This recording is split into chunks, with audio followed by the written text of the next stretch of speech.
The world will not reward your kindness. It will exploit it. Even those closest to you may one day stand in your way. Today, I will reveal why, to survive and triumph, you must be willing to act without mercy, even toward those you love. Niccolo Machiavelli once warned, "It is better to be feared than loved if you cannot be both."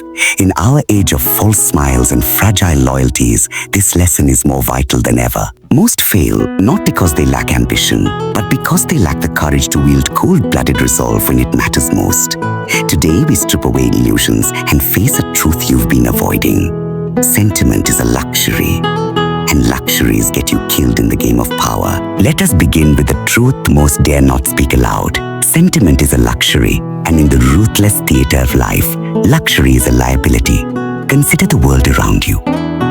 Every handshake, every smile, every whispered word of trust can be a trap. People are not loyal because they love you. They are loyal because it serves them. To believe otherwise is to blind yourself, and blind men do not survive long in the corridors of power. Now pause and ask yourself, how often have you held back, hesitated, or avoided confrontation because of feelings, because of affection, fear of hurting someone, or misplaced loyalty? It is precisely in those moments of hesitation that power slips through your fingers. The naive cling to sentiment as though it is a shield, but in truth, it is a leash binding them to the whims of others. Sentiment clouds judgment, and in the shadow of sentiment, weakness festers. Imagine for a moment a prince surrounded by allies and enemies alike, yet unable to act decisively because his heart is swayed by friendship or family ties. Each day, his indecision allows rivals to grow stronger, conspiracies to flourish, and opportunities to vanish. Sentiment in such circumstances is not compassion. It is a form of imprisonment. The chains are invisible, yet every choice you avoid under the weight of feeling binds you tighter to failure. Even those you call loved ones, family, friends, or trusted advisors are not immune to the seduction of self-interest. History is littered with tales of betrayal not from strangers, but from those closest to the throne. Your brother may smile at you while sharpening a dagger. Your confidant may pledge loyalty while plotting your downfall.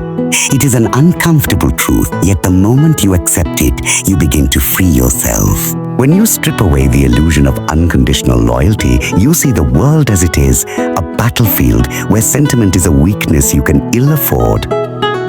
Consider how the human mind operates under influence of emotion. When sentiment guides decisions, reasoning bends. We excuse failure, forgive treachery, hesitate to strike when action is required.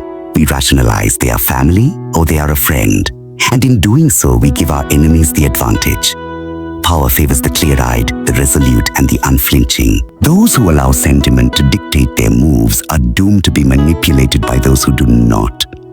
Yet, there is a subtle distinction here. Machiavelli did not call for heartless cruelty for the sake of cruelty. He demanded clarity, control, and the ability to act decisively when sentiment threatens your position. It is not a rejection of humanity, but a recognition that the world will not honor your soft heart. The moment you cling to kindness as a shield against the harshness of reality, you expose yourself to ruin. A smile will not protect you.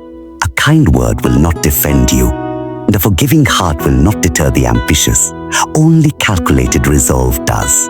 Look closer at human interaction. Every smile hides desire. Every embrace can mask envy. Every gesture of loyalty can be a prelude to betrayal. Sentiment lulls you into a false sense of security. The more you invest emotionally, the more you become vulnerable. And vulnerability is a commodity others will exploit without hesitation. Leaders who survive and thrive are those who treat sentiment as a tool, not a master.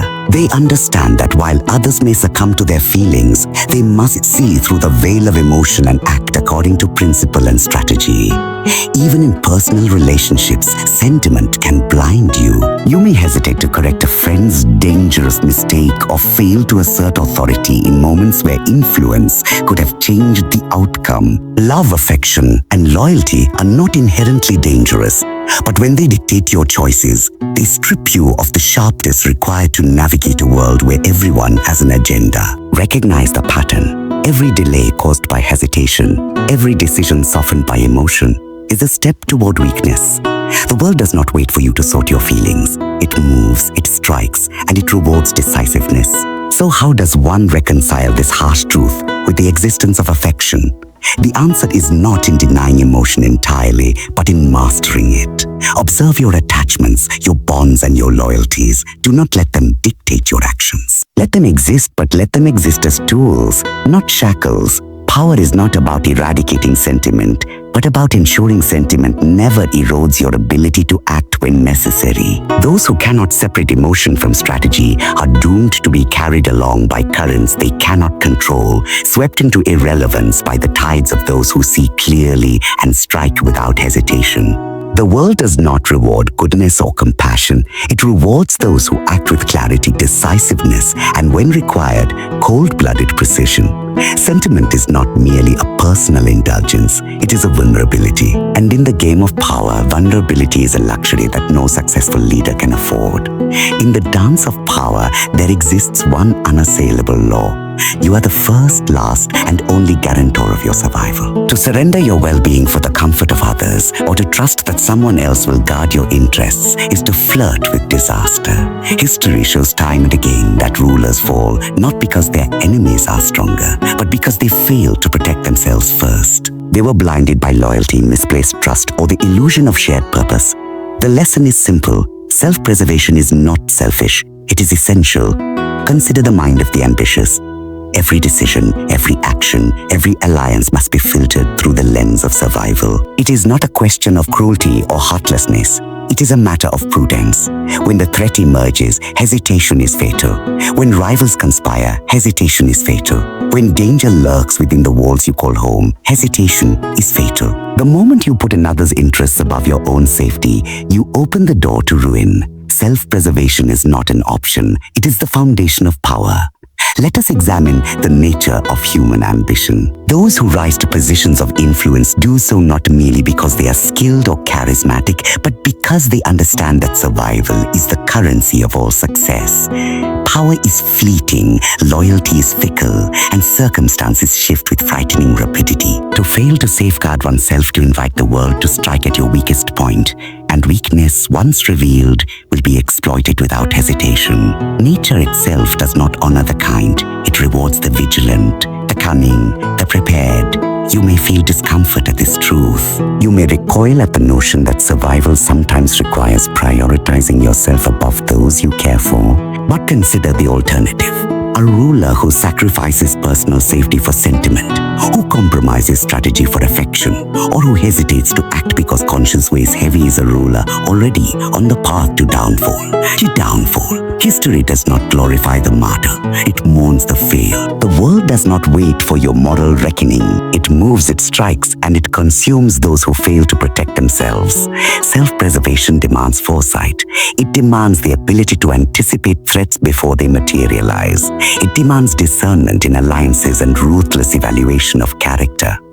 Those who survive understand that not everyone who smiles at you is an ally, not every gesture of loyalty is genuine, and not every promise is worth keeping. To invert this is to invite betrayal, ambush, and failure.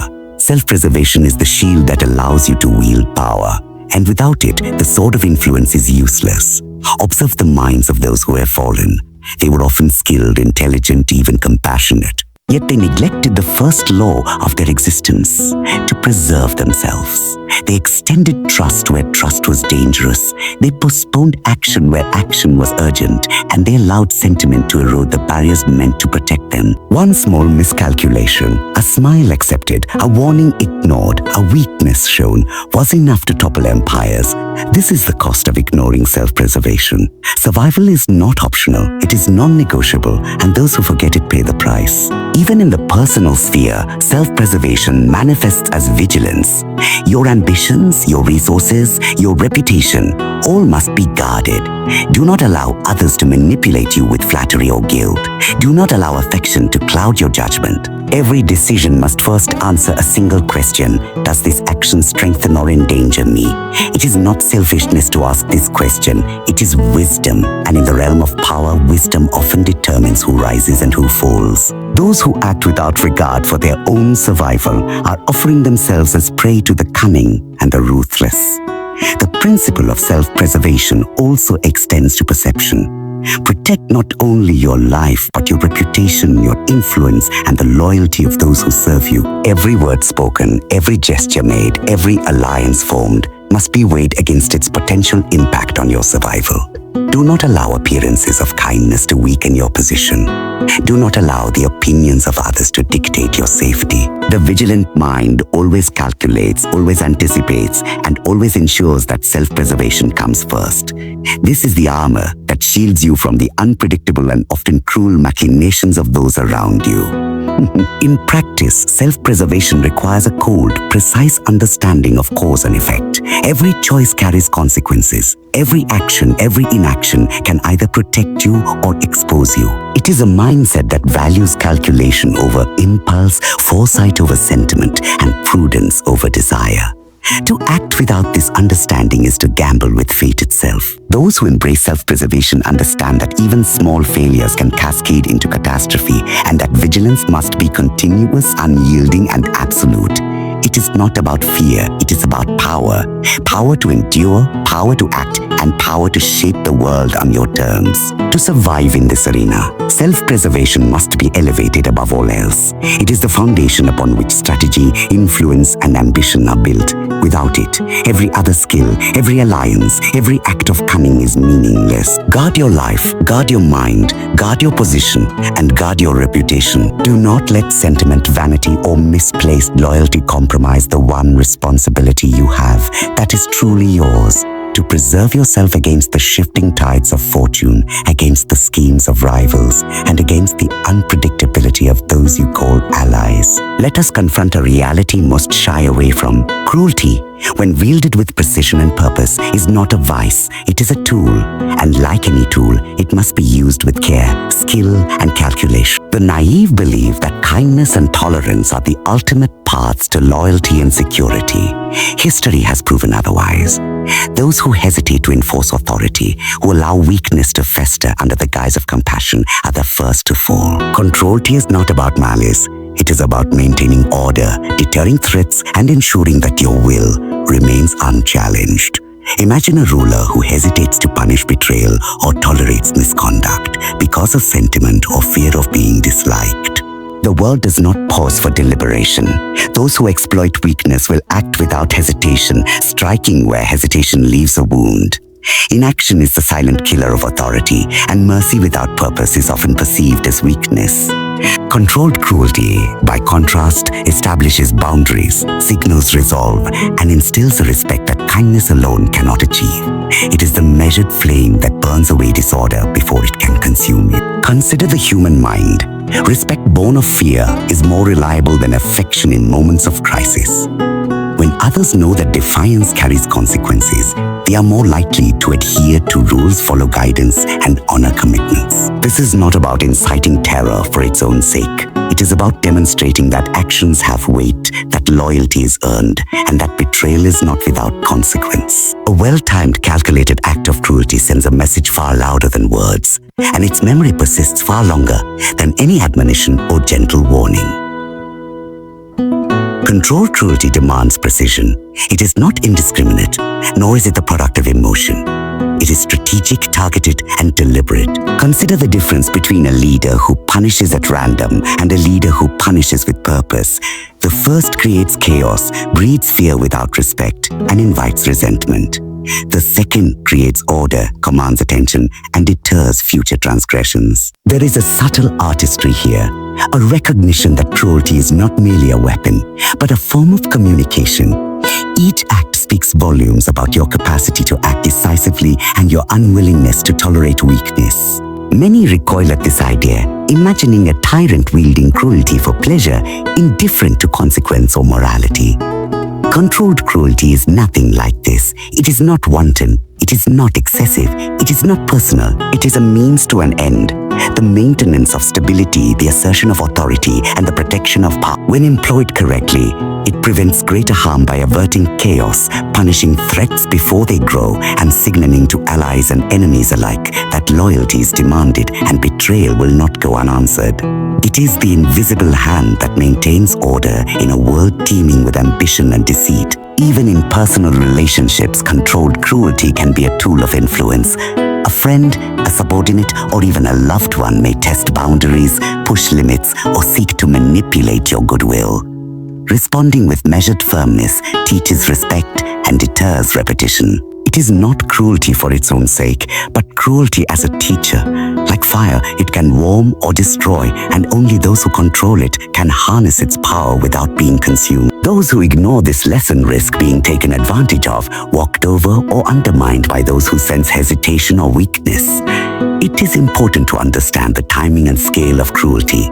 Too much too soon, and you alienate potential allies, provoke rebellion, or inspire hatred. Too little, and you invite further transgression. The art lies in knowing when and how much is necessary to achieve your objective.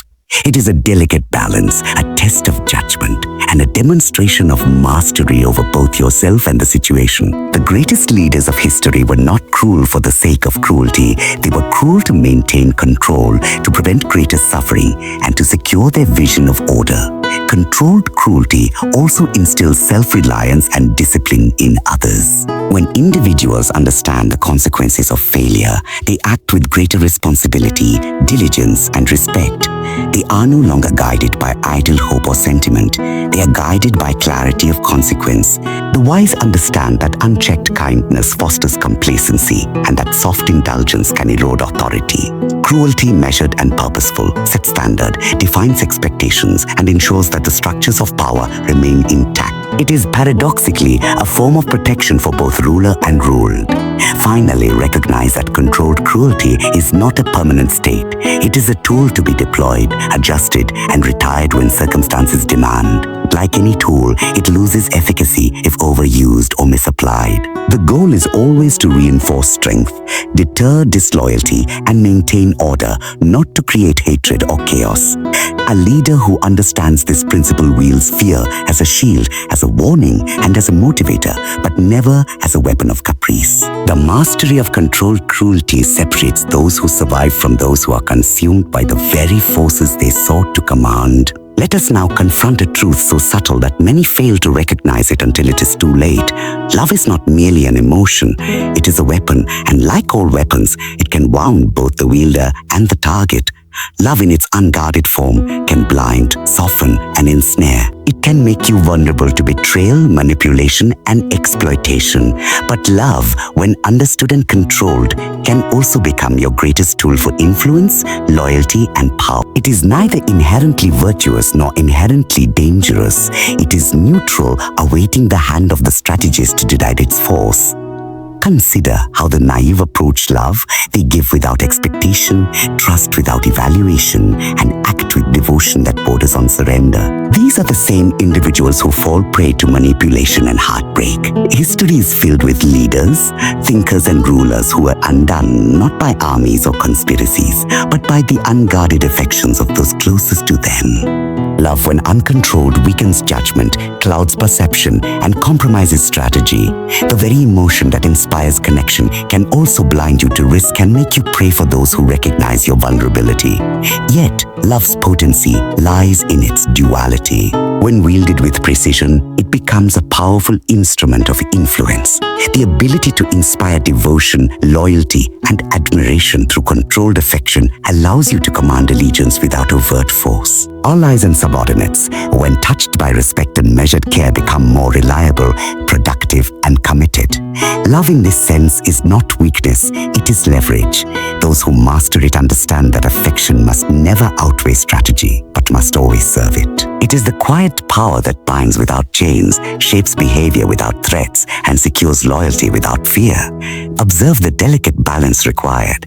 To overindulge in love or to allow sentiment to dominate decisions is to expose yourself. A ruler who prioritizes affection above judgment invites betrayal. A parent, a friend, or a lover who places loyalty above caution risks devastation.